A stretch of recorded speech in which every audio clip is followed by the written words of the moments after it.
কাবা ঘরের 4টা কর্নার আছে, এর মধ্যে একটা কর্নারের নাম হচ্ছে রুকনুল হাজারিল আসওয়াদ, ব্ল্যাক স্টোন কর্নার। এই হাজারুল আসওয়াদের এই কর্নারে একটা পাথর আছে, এই পাথরটাতে চুমু দেওয়ার জন্য লোকজন ধাক্কাধাক্কি করে। আপনারা যারা হজ উমরা গিয়েছেন দেখছেন না, এই হাজারুল আসওয়াদে চুমু দেওয়ার কারণ হচ্ছে এই পাথরে চুমু দিলে যিনি চুমু দেয় তার গুনাহগুলো এই পাথর টেনে নেয়। এই হাজারুল আসওয়াদ পাথর আপনার পক্ষে সাক্ষী দিবে, এটাকে আল্লাহ ঠোঁট দিবে, মুখ দিবে, চোখ দিবে, আর আল্লাহর সামনে দাঁড়িয়ে কিয়ামতের দিন বলবে, আল্লাহ তোমার এই বান্দা তার 2 ঠোঁট দিয়ে আমাকে চুমু দিয়েছিল, এর জান্নাত না দেওয়া পর্যন্ত আমি এই পথকে ছাড়বো না।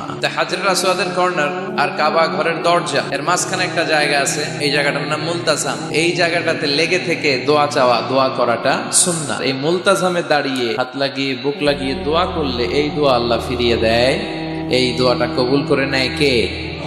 সাহাবারা এটা করতেন। কিন্তু এই মুলতাজামে তো সহজে জায়গা পাওয়া যায় না, লক্ষ লক্ষ হাজী সাহেব মুআতামিরুন উমরাকারীরা ধাক্কাধাক্কি করে ওই জায়গায়।